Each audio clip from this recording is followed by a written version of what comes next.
What's happening, people, and welcome to another team review. My name is Dirty Mike, and if you're new to this series, then it's all about giving you the ins and outs and breaking down some of the top squads in FIFA 13.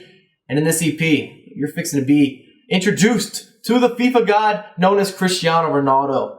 He's just that good, plain and simple. But I've got a lot to talk to you about with Real Madrid, so let's get right into this. Let's go into the 4-2-3-1 formation, which is the most common, and it's their default formation. It's definitely the best in the game with this team, in my personal opinion. It just fits them really well. You can play defense, push your opponent off the ball, and then there's not really a better counter-attacking squad than Real Madrid, just because Ronaldo's faster than everybody, he's stronger than everybody, he's great in the air, he jumps higher, super skill moves. You name it, he can do it. He's going to be the best FIFA player for the next 3 or 4 years. He's been dominating the scene for the last 4 or 5 years. Ronaldo is just that dude. I know people have been talking about Bayern Munich overtaking Real Madrid in FIFA 14, especially with them winning everything this year, but I'm not sure yet. I know Madrid's going to make some transfers, and as long as they got Ronaldo, and there's been rumors about the Bale movement, if they get both of them, it's going to be a disaster for the opposition. You talk about a sweat squad, look no further. You've got them. And formation number 2, we're looking at the 4-1-2-1-2, very common formation. And with Real Madrid, you can mix up a lot of things in the midfield because they have a lot of different options. You can either go with pace or skill, and sometimes a little mix of both. But let's talk about the defense just for a moment because it always stays the same. Marcelo, Pepe, Fabio Coentrao, and Sergio Ramos. You don't want to touch that. Those 4 are going to do serious work for you. Casillas in the net, easy, greasy, don't change it. And then now to the midfield, it gets a little weird. I really like Essien as a CDM. Think he is super strong on the ball, and he facilitates very well. I like Essien. Some people are a big fan of Kadir. I don't know. Kadir is iffy for me. He does some suspect stuff here and there. He's not that fast. He is in good shape, though. He's got stamina.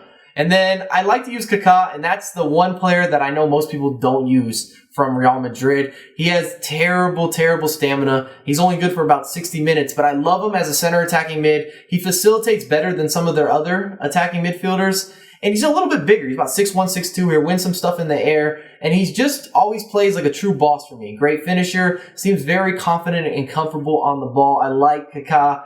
And then if you're using the wings for crossing, you got to have Jose Callejon and Di Maria. That's a no-brainer. However, if you're a build-up guy, you want to play a little bit more possession, bring Ozil in, bring Modric in. You've got 2 players that are just real true bosses in terms of holding the ball and kind of wiggling around your opponent, but they're not that fast. So if you want to quickly counterattack, you might lose out having them on the squad.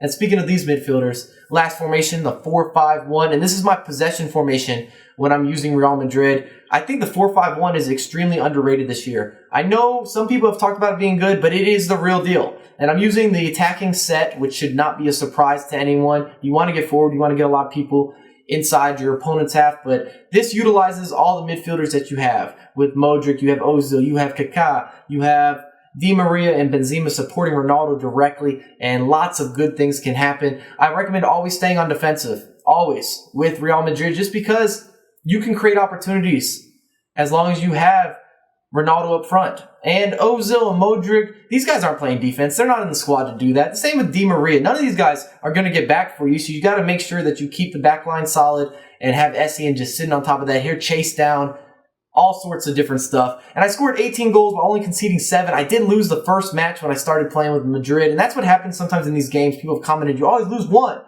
And that's why. I come in a little bit rusty, and I blow that first game.